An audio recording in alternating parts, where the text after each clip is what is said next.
بسم اللہ الرحمن الرحیم۔ سامعین کرام، آپ سن رہے ہیں اردو کہانی ذرا مختلف، جس کے مصنف ہیں کاشف زبیر، اور یہ اس سلسلے کی پہلی قسط ہے۔ مجھے امید ہے آپ کو میری یہ کاوش پسند آئے گی۔ آپ نے اگر ابھی تک میرا چینل کہانی گھر سبسکرائب نہیں کیا تو ابھی میرے چینل کو سبسکرائب کر کے بیل نوٹیفیکیشن آن کر لیجئے، تاکہ آنے والی ہر نئی کہانی کی اطلاع بر وقت آپ تک پہنچ سکے۔ اینٹونیو پریسک نے گھوڑے پر سوار دور تک پھیلی وادی کو دیکھا۔ سردیوں کے دن قریب تھے اور جنوبی کیلیفورنیا کے اس علاقے میں خزاں نے رنگ جمانا شروع کر دیا تھا۔ اینٹونیو ایریزونا سے آ رہا تھا اور اسے باجا کیلیفورنیا کے علاقے تک جانا تھا۔ سن 1840 تک یہ علاقے صرف سونے چاندی کی کانوں اور ان دو دھاتوں کے لیے کی جانے والی قتل و غارت گری کے لیے مشہور تھے۔ یہاں بسنے والوں کو جنوب کے وحشی کہا جاتا تھا۔ خاص طور سے باجا کیلیفورنیا کا علاقہ بے حد خطرناک تھا۔ یہاں ذرا سی بات پر ہتھیار نکل آنا عام سی بات تھی۔ ایسے مناظر عام تھے کہ کسی مصروف بازار میں اچانک گولیاں چلنا شروع ہو گئیں اور چند لاشیں گریں۔ اس کے بعد جب امن ہوا تو لاشیں اٹھا لی گئیں اور 1 گھنٹے کے اندر بازار معمول کے مطابق مصروف ہو گیا۔ اس کے مقابلے میں ایریزونا ایک پرسکون علاقہ تھا، جہاں اسلحہ تو عام تھا مگر اس کے استعمال کی نوبت شاذ و نادر ہی آتی تھی۔ کبھی کبھی کوئی قتل ہو جاتا تو اس کی خبر ہفتوں زیر بحث رہا کرتی تھی، جب تک کوئی نیا واقعہ نہ ہو جاتا۔ یہ سلسلہ جاری رہتا تھا۔ اینٹونیو کو جب بتایا گیا کہ اسے باجا کیلیفورنیا کے ایک ایسے گاؤں میں بھیجا جا رہا ہے جہاں اس کے پیش رو کو قتل کر دیا گیا تھا، تو اس نے چند لمحے کے لیے سوچا اور پھر شانے جھٹک کر اپنے سربراہ سے کہا کہ میں تیار ہوں جناب، ہمیں امید ہے تم وہاں صورتحال کو سنبھال لو گے۔ سربراہ نے نرمی سے کہا، اگرچہ وہاں بسنے والے لوگ بہت وحشی ہیں جناب، میں ہر طرح کی صورتحال سے نمٹ سکتا ہوں۔ اس نے سر جھکا کر کہا، آپ مجھ پر اعتماد کر سکتے ہیں، میں تمہیں جانتا ہوں۔ سربراہ نے کہا، لیکن میرے پیش نظر یہ بات ہے کہ وہاں کسی طریقے سے امن و سکون قائم ہو جائے۔ جناب، میری پوری کوشش ہوگی، مگر آپ جانتے ہیں تالی دونوں ہاتھوں سے بجتی ہے۔ اگر مجھے وہاں سے تعاون ملا تو میں کامیاب رہوں گا۔ میرا بھی یہی خیال ہے، سربراہ نے کہا، اسی وجہ سے کونسل نے تمہارا انتخاب کیا ہے۔ میں کونسل کے اعتماد کا شکر گزار ہوں۔ مگر اینٹونیو کے دل میں کچھ خدشات تھے۔ اس نے روانہ ہونے سے پہلے اس علاقے کے بارے میں معلومات حاصل کیں جو بڑی ہولناک تھیں۔ جس گاؤں میں اسے بھیجا جا رہا تھا اس کی آبادی کوئی 3000 افراد پر مشتمل تھی، اور ان میں سے 1 درجن افراد بھی ایسے نہیں تھے جن کو شریف قرار دیا جا سکتا۔ وہاں سال بھر میں 50 سے زیادہ قتل ہوتے اور روزانہ جرائم کی وارداتیں ہوتی تھیں۔ دوسرے کا مال ہتھیا لینا، چوری کرنا اور دوسروں کے مویشی نکال لے جانا بری بات نہیں تھی۔ بری بات اس وقت ہوتی تھی کہ جب ان چیزوں کا مالک ان کو روکنے کی کوشش کرتا تھا اور ان لوگوں کو اپنے چند کارتوس ضائع کرنے پڑتے تھے۔ ان لوگوں کو اس کی بہت تکلیف ہوتی تھی۔ اسے جا کر ان لوگوں کو جرائم سے روکنا اور نیک کاموں کی طرف لانا تھا۔ اس کے پیش رو کو صرف اسی وجہ سے قتل کر دیا گیا تھا۔ ایک مقتول کی جگہ لینا آسان نہیں تھا، مگر اس نے یہ چیلنج قبول کر لیا، اس لیے اس بارے میں زیادہ فکر مند نہیں تھا۔ ہاں، وہ یہ سوچ رہا تھا کہ وہ اپنا کام کس طرح کرے کہ اس میں قتل وغیرہ کی نوبت نہ آئے۔ آج سے چند برس پیشتر اسے یہاں بھیجا جاتا تو وہ خوشی سے جاتا، کیونکہ اسے خود بھی مار دھاڑ اور گولیوں کی آواز پسند تھی۔ اینٹونیو کا تعلق جنوب مغربی ٹیکساس سے تھا اور اس کے آباء و اجداد اسپین سے آ کر وہاں آباد ہوئے تھے۔ اس علاقے میں ہسپانویوں کی کثرت تھی جن کا اپنا طرز زندگی تھا، اور وہ اس قسم کی مداخلت پسند نہیں کرتے تھے، خاص طور سے جب مداخلت سفید فاموں کی طرف سے ہو۔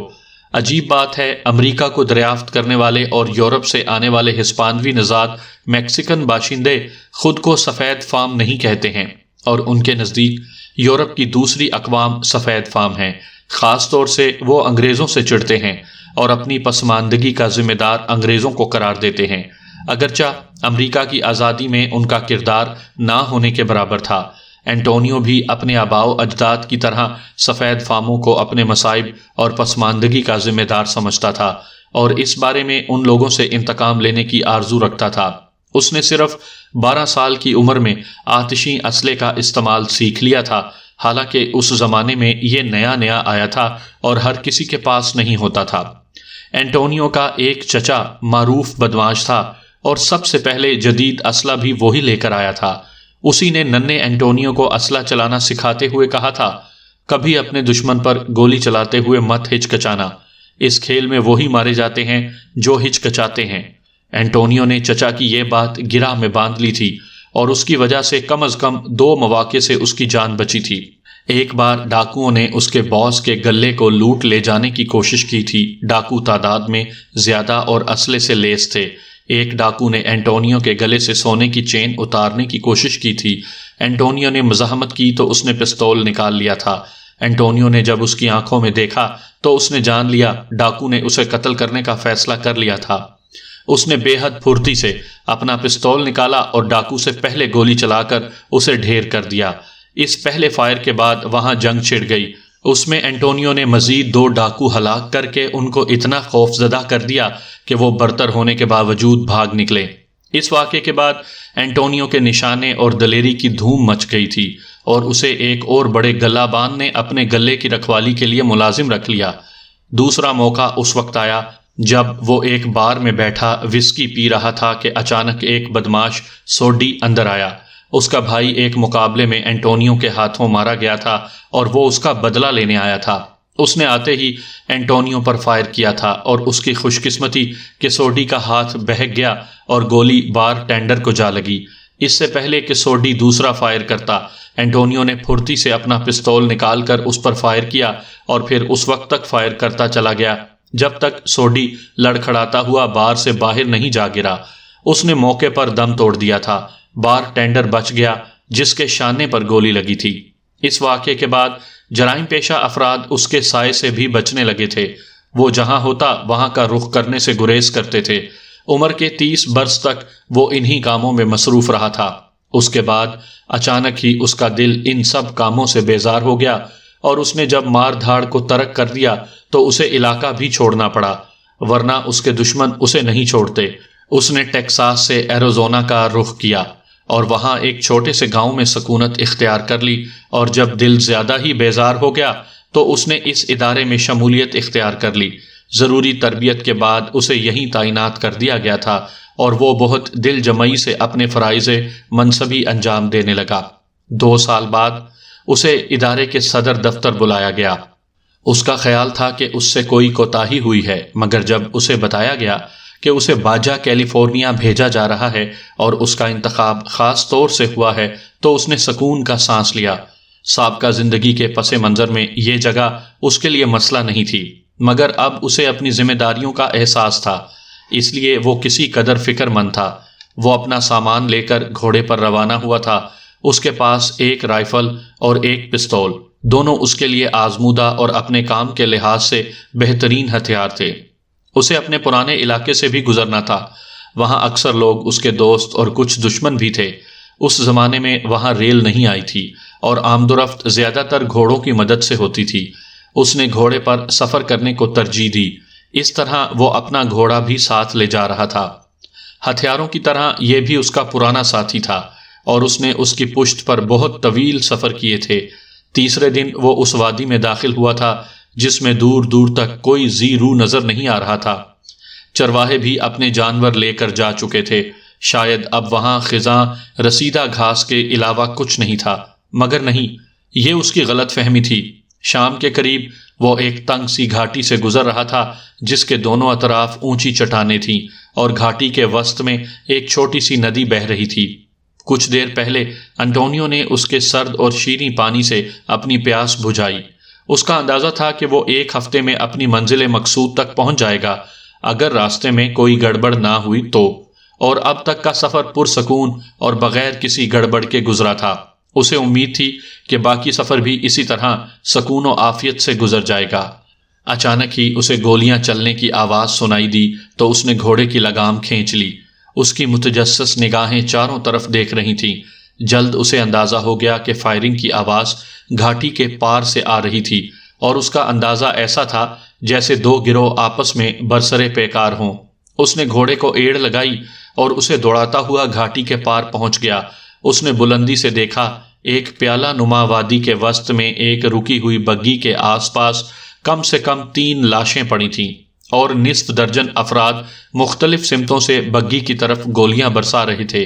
بگی کے اندر سے بھی جوابی فائر کیے جا رہے تھے، مگر صاف لگ رہا تھا کہ اندر والوں کی مزاحمت دم توڑ رہی ہے اور ان کی طرف سے بہت کم گولیاں آ رہی تھیں۔ اینٹونیو بلندی پر محفوظ تھا، نیچے آنے والے اسے یہاں سے تو نہ دیکھ سکتے تھے اور نہ ہی اسے کوئی نقصان پہنچا سکتے تھے۔ اس نے اپنے تھیلے سے ایک دوربین نکالی اور اس کی مدد سے نیچے موجود لوگوں کا معائنہ کرنے لگا۔ اسے اندازہ لگانے میں کوئی دشواری نہیں ہوئی تھی کہ بگی کو گھیرے میں لینے والے ڈاکو تھے اور بگی میں ممکنہ طور پر کوئی قیمتی چیز جا رہی تھی۔ یہ فولاد سے بنی ہوئی مضبوط بگی تھی جس میں عام طور سے کوئی قیمتی چیز ہی لے جائی جا سکتی تھی۔ بگی کے اندر بھی کم سے کم 3 افراد تھے، کیونکہ وہ سب جوابی فائرنگ کر رہے تھے۔ اینٹونیو نے پہلے سوچا کہ اسے اس معاملے میں مداخلت نہیں کرنی چاہیے، کیونکہ انجام کار اسے ہتھیار اٹھانے پڑتے اور وہ کسی کے خون سے ہاتھ رنگنا نہیں چاہتا تھا۔ مگر پھر اسے بگی والوں کی بے چارگی پر ترس آ گیا۔ ان میں سے نصف مارے جا چکے تھے اور باقی نصف بھی کچھ دیر کے مہمان تھے۔ ڈاکو ان کو مار دیتے یا ان پر قابو پا لیتے۔ کیلیفورنیا کے ڈاکو بے رحم مشہور تھے۔ کچھ دیر سوچنے کے بعد اس نے اپنی رائفل نکالی اور سب سے پہلے بگی کے نزدیک ترین ڈاکو کا نشانہ لیا۔ اینٹونیو کی کوشش تھی کہ وہ اسے جان سے نہ مارے، مگر اتنی دور سے درست نشانہ لینا بہت مشکل تھا، اس لیے جب ڈاکو کے سر سے خون کا فوارہ نکلا تو اسے افسوس ہوا تھا۔ بہرحال اس کے پاس افسوس کرنے کے لیے زیادہ وقت نہیں تھا۔ اس نے فوری طور پر رائفل دوسرے ڈاکو کی طرف کی اور اس کا بازو چھید دیا۔ اس کے فوراً بعد اس کی طرف گولیوں کی بوچھاڑ آئی، مگر وہ اپنے گھوڑے سمیت محفوظ تھا۔ جیسے ہی گولیوں کی آمد رکی، اس نے تیسرے ڈاکو کو نشانہ بنایا، اور جب وہ چیخ مار کر اپنے گھوڑے سے گرا تو باقی سب کی ہمت جواب دے گئی اور وہ اپنے گھوڑوں پر گرتے پڑتے وہاں سے فرار ہو گئے۔ اینٹونیو جانتا تھا کہ وہ پھر آ سکتے تھے، اس لیے اس نے جاتے جاتے ان میں سے ایک اور کو مار گرایا۔ اس کے بعد ان کے لیے رکنا یا واپس آنا ممکن نہیں رہا تھا۔ بگی سے بھی محصور افراد نکل آئے تھے اور بھاگنے والوں پر فائرنگ کر رہے تھے۔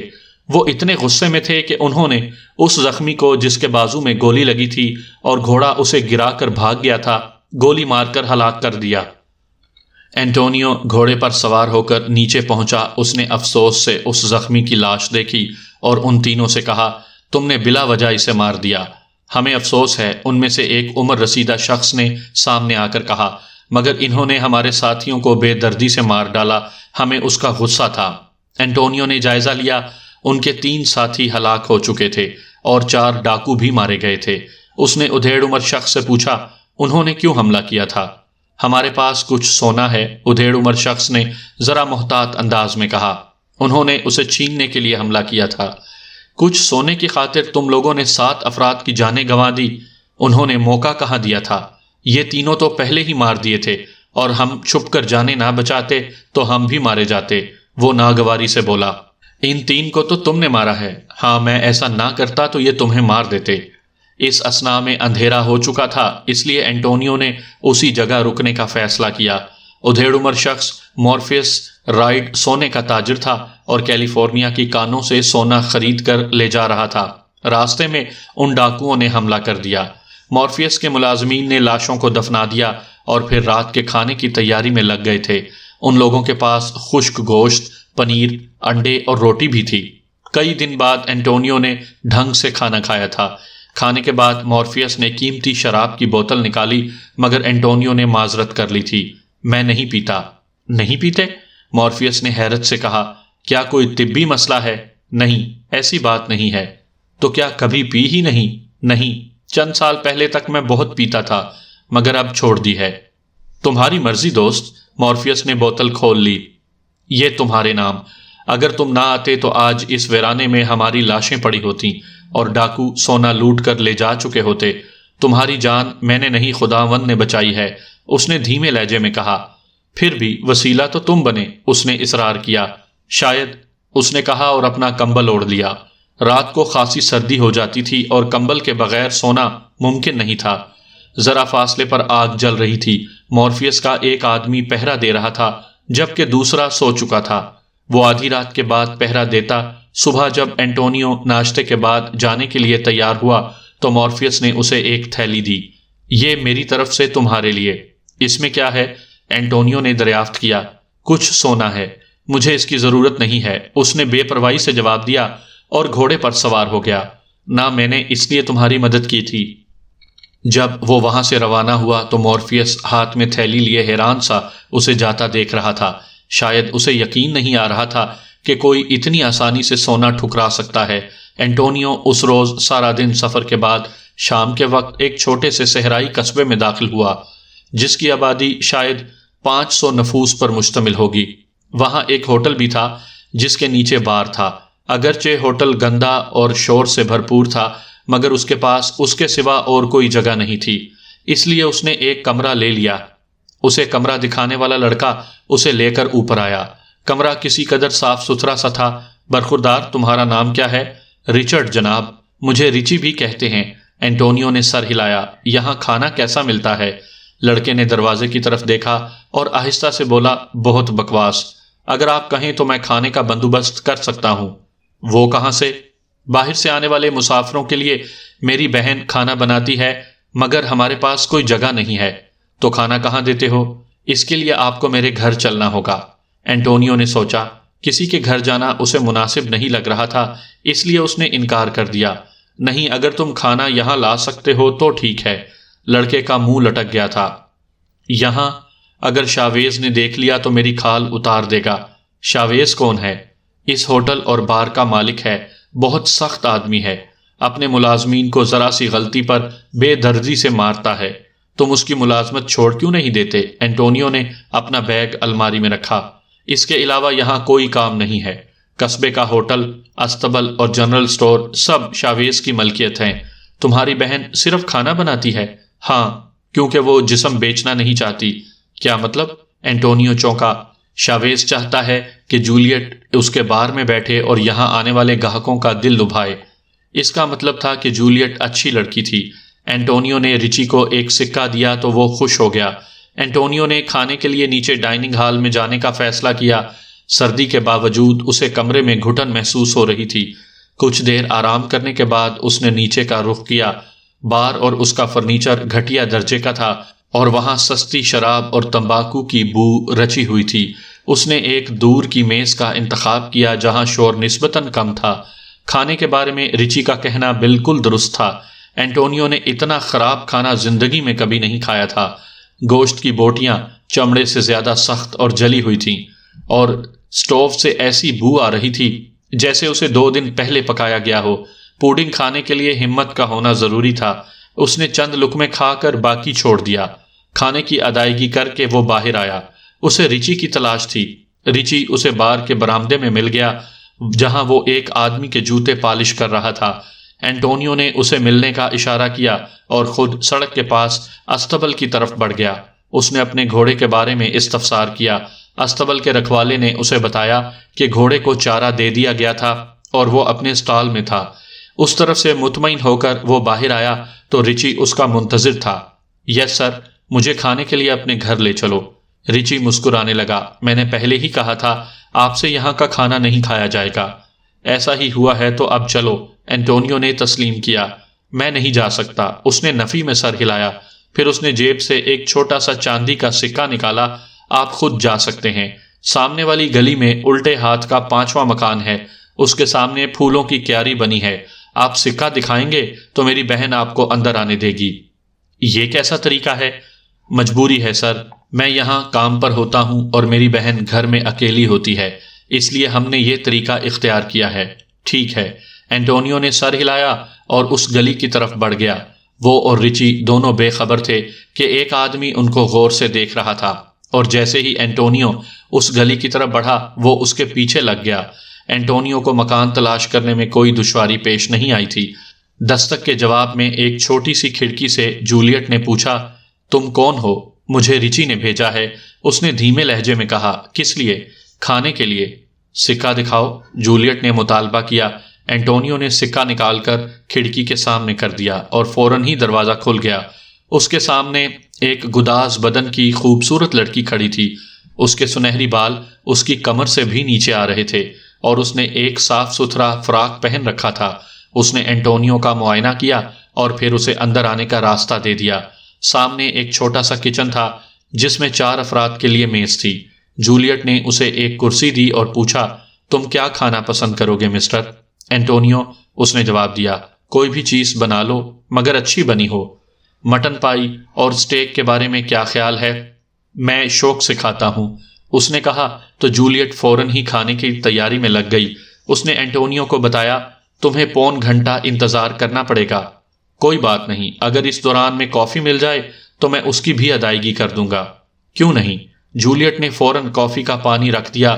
ریچی تم کو کہاں ملا؟ شاویز کے ہوٹل میں۔ یہ سن کر جولیٹ کے چہرے پر تشویش آ گئی۔ میں نے ریچی کو کہا ہے کہ شاویز کے گاہکوں کو یہاں مت لایا کرے، وہ برا مناتا ہے۔ اگر کوئی شخص کھانے کے لیے تمہارے پاس آ رہا ہے تو اسے کیا مسئلہ ہے؟ اس قصبے میں سارے کاروبار اسی کے قبضے میں ہیں اور وہ کسی اور کو اجازت نہیں دیتا کہ اس کے مقابل آئے۔ تم نے کوئی ہوٹل نہیں کھولا ہے، پھر اسے کیا اعتراض ہے؟ میں یہی کام گھر پر کر رہی ہوں، اس لیے اسے اعتراض ہے۔ وہ کئی بار اس معاملے میں مجھے دھمکیاں دے چکا ہے۔ اگر وہ اتنا ہی طاقتور ہے تو تم اس کے سامنے کیوں کھڑی ہو رہی ہو؟ کیا تم کو ڈر نہیں ہے کہ وہ تم کو یا تمہارے بھائی کو کوئی نقصان پہنچا سکتا ہے؟ ڈر تو لگتا ہے، اس نے اعتراف کیا، مگر ہم کیا کریں؟ ہمیں کام بھی تو کرنا ہے ورنہ شاویز کی غلامی کرنا پڑے گی۔ ریچی اس کے لیے کام کرتا ہے مگر اسے صبح سے شام تک کام کرنے کا بس اتنا ہی معاوضہ ملتا ہے کہ ہم دونوں اس سے گزارا نہیں کر سکتے، اس لیے مجھے یہ کام بھی کرنا پڑتا ہے۔ بولنے کے ساتھ ساتھ جولیٹ کے ہاتھ بھی برابر چل رہے تھے اور اب کچن خوشبو سے مہکنے لگا تھا۔ اینٹونیو کو خوشبو سے یقین ہو گیا تھا کہ وہ بہت اچھا کھانا بناتی ہے۔ اس نے پوچھا، اگر شاویز کو علم ہو گیا کہ میں نے معاوضہ دے کر تمہارے گھر کھانا کھایا ہے تو اس کا کیا رد عمل ہوگا؟ بہت خوفناک، اس نے افسردگی سے کہا۔ اس کا نتیجہ ریچی کو بھگتنا پڑے گا کیونکہ وہی گاہک لے کر آتا ہے۔ اسے تشدد کا نشانہ بنایا جاتا ہے، بہت بری طرح۔ 1 سال پہلے شاویز کے گرگوں نے اسے اتنا مارا تھا کہ وہ 2 دن بستر سے نہیں اٹھ سکا تھا۔ اینٹونیو نے افسوس سے سر ہلایا۔ اس قصبے میں واقعی ظلم ہو رہا تھا مگر اس کے ذمہ دار بھی یہ لوگ خود ہی تھے جو خاموشی سے شاویز کا ظلم برداشت کر رہے تھے۔ اس دوران میں جولیٹ کھانا تیار کر چکی تھی۔ اس کی پھرتی قابل دید تھی، وہ کسی خوش رنگ تتلی کی طرح کچن میں حرکت کر رہی تھی۔ اس سے پہلے اس نے اینٹونیو کو جو کافی پلائی تھی وہ بھی بہت اچھی تھی۔ کھانا تو بہت ہی اچھا تھا۔ اینٹونیو یقین سے کہہ سکتا تھا کہ اس نے زندگی میں بہت کم اتنا اچھا کھانا کھایا تھا۔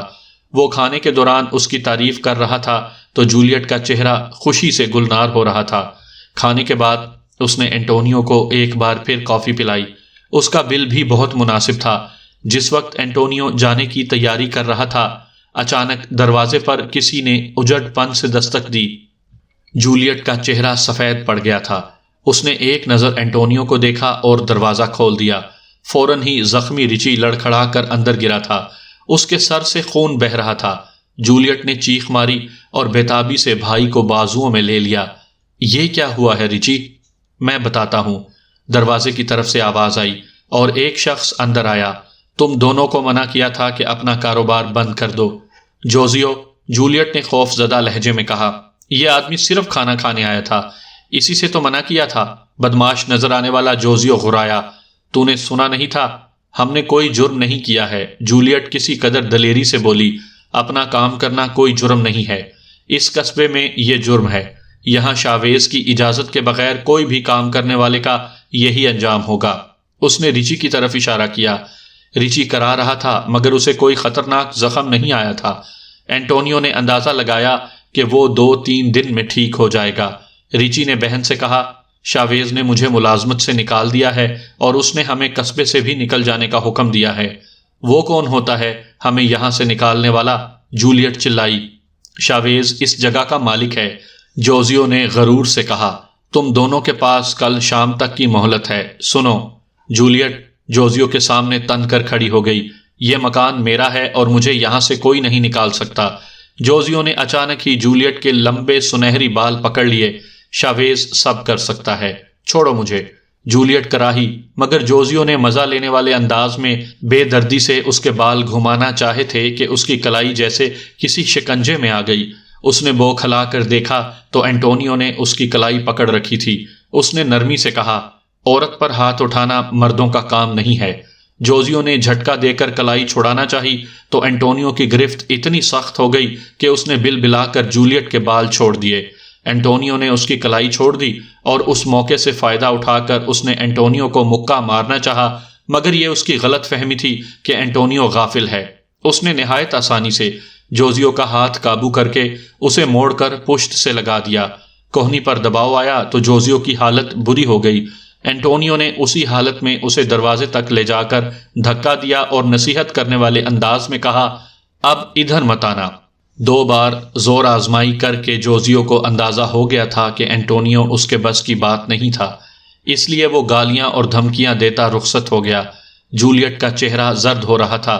اس نے اینٹونیو سے کہا، تم نے مداخلت کر کے اچھا نہیں کیا، اب نہ جانے کیا ہو۔ اینٹونیو نے اسے غور سے دیکھا۔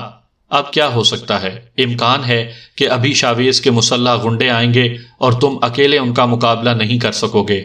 فرض کرو میں ان کا مقابلہ نہیں کر سکا تو پھر کیا ہوگا؟ بہت برا۔ کیا تم نے رچی کی حالت نہیں دیکھی؟ اس صورتحال میں مجھے اپنا سامان شاویز کے ہوٹل سے لے لینا چاہیے۔ خدا کے لیے تمہیں سامان کی فکر پڑی ہے؟ جولیٹ بولی، تم اپنی فکر کرو۔ میرا تو مشورہ ہے تم اس بات کی شاویز تک پہنچنے سے پہلے اس قصبے سے نکل جاؤ۔ اس نے نفی میں سر ہلایا۔ میں اپنا سامان نہیں چھوڑ سکتا، اس میں میری بہت اہم چیزیں ہیں۔ تمہاری جان سے بھی زیادہ اہم؟ رچی نے پوچھا۔ ہاں، جان سے بھی زیادہ اہم۔ کیا اس میں سونا یا جواہرات ہیں؟ جولیٹ بولی، نہیں، وہ اور کسی کے لیے نہیں، میرے لیے قیمتی ہے، اس نے کہا اور دروازے کی طرف بڑھا۔ جولیٹ اس کے پیچھے آئی۔ کیا تم چلے جاؤ گے؟ نہیں، میں رات کو سفر نہیں کرتا اور چوروں کی طرح چھپ کر جانا مجھے اچھا نہیں لگ رہا، اس نے جواب دیا۔ کیا تم ایک رات کے لیے مجھے اپنے مکان میں ٹھہرا سکتی ہو؟ میں اس کا معاوضہ دوں گا۔ تم رک سکتے ہو اور بات معاوضے کی نہیں ہے، مگر شاویز کو پتا چلے گا تو وہ مزید بھڑک جائے گا۔ ٹھیک ہے، پھر میں کوئی اور ٹھکانہ دیکھ لوں گا۔ اینٹونیو یہ کہہ کر وہاں سے نکل آیا۔ جب وہ ہوٹل پہنچا تو بظاہر وہاں امن و سکون نظر آ رہا تھا، مگر جب وہ اپنا سامان لے کر نیچے آیا تو اس نے کاؤنٹر کے پاس جوزیو کو چند بدماشوں کے ساتھ موجود پایا۔ ان کے پیچھے شاویز خود موجود تھا، مگر اس کا انداز کسی باس کا تھا جس کے گرگے صورتحال سے نمٹنا اچھی طرح جانتے تھے اور اسے کچھ کرنے کی ضرورت نہیں تھی۔ اینٹونیو نے ایک لمحے کو رک کر ماحول کا جائزہ لیا اور غیر متوقع طور پر لمبے لمبے ڈگ بھرتا سیدھا شاویز کے پاس جا پہنچا۔ مسٹر شاویز، کیا تمہیں مجھ سے کوئی مسئلہ ہے؟ شاویز اس کے اچانک آنے اور سوال سے گڑبڑا گیا تھا۔ اس نے کہا، نہیں تو پھر یہ شخص میرے پیچھے کیوں آیا تھا؟ اس نے جوزیو کی طرف اشارہ کیا۔ اس نے مجھے اور میرے شریف میزبانوں کو تنگ کیا تھا۔ اب کہ شاویز سنبھل گیا تھا، بات یہ ہے مسٹر اینٹونیو کہ اس قصبے میں کوئی شخص میری اجازت کے بغیر کوئی کاروبار نہیں کر سکتا۔ اس چیز کا مجھ سے کوئی تعلق نہیں ہے، کیونکہ میں یہاں صرف ایک دن کے لیے رکا ہوں اور کل چلا جاؤں گا۔ تم سے نہیں، لیکن جولیٹ سے تعلق ضرور ہے، اس نے چالاکی سے کہا۔ وہ اس جگہ کی رہنے والی ہے۔ اس شخص نے اس کے ساتھ بدسلوکی کی کوشش کی تھی۔ اس نے پھر جوزیو کی طرف اشارہ کیا۔ تمہیں ہمارے معاملات میں دخل دینے کی ضرورت نہیں ہے، جوزیو غرایا۔ تم یہاں سے فوراً چلے جاؤ، شاویز نے اسے تاکید کی، ورنہ اپنے نقصان کے ذمہ دار خود ہوگے۔ آج رات میں رچی کے گھر رکوں گا اور کل یہاں سے چلا جاؤں گا، اس نے اعلان کیا۔ میرا خیال ہے اس پر تمہیں کوئی اعتراض نہیں ہوگا، کیونکہ وہ مجھے بلا معاوضہ مہمان بنا رہا ہے۔ شاویز نے دانت پیسے۔ اسے تو میں دیکھ لوں گا۔ اینٹونیو نے اپنا بیگ اٹھایا۔ بہتر ہوگا کہ تم لوگوں کو تنگ کرنا بند کر دو، ورنہ تم کسی دن اچانک قدرت کی گرفت میں آ جاؤ گے۔ وہ ہوٹل سے نکل آیا۔ اس کے بروقت اقدام نے اسے فوری تصادم سے بچا لیا تھا۔ اس نے باہر نکل کر سوچا کہ اب کہاں جائے۔ اس نے شاویز سے جھوٹ بولا تھا کہ وہ رچی کے گھر رکے گا، حالانکہ اس کا ارادہ یہ نہیں تھا۔ اب مسئلہ یہ تھا کہ وہ کہاں جائے۔ اس قصبے میں ایک ہی ہوٹل تھا اور وہاں سے وہ نکل آیا تھا۔ اچانک اس کے شانے پر کوئی چیز آ کر لگی۔ اس نے چونک کر دیکھا، ایک تاریک گوشے میں کوئی کھڑا تھا۔ اس کے متوجہ ہونے پر اس نے ہلکی سی آواز بھی نکالی تھی۔ اینٹونیو اس طرف بڑھا۔ وہ جولیٹ تھی۔ اس نے جلدی سے اینٹونیو کا ہاتھ تھاما اور بولی، میرے ساتھ چلو، میں تمہیں لینے آئی ہوں۔ کہاں؟ اپنے گھر۔ وہ ذرا نادم ہو گئی تھی۔ تمہارے جانے کے بعد مجھے افسوس ہوا تھا۔ تم نے مجھے اس وحشی سے بچایا اور میں نے تمہیں ایک رات کے لیے رکنے کو بھی نہیں کہا۔ کوئی بات نہیں، مجھے تمہاری مجبوری کا احساس ہے، اینٹونیو نے نرمی سے کہا۔ وہ اس کے ساتھ چلنے لگا۔ ریچی کی حالت اب کیسی ہے؟ بہتر ہے۔ اسے کمر اور بازو پر زیادہ چوٹیں آئی ہیں مگر اب ٹھیک ہے، جولیٹ بولی۔ پھر اس نے ہچکچاتے ہوئے پوچھا، شاویز اور اس کے آدمیوں نے تمہیں کچھ کہا تو نہیں؟ نہیں، مگر ان کے تیور خراب تھے۔ میں نے ان کو کہہ دیا ہے کہ میں رات تمہارے گھر رکوں گا۔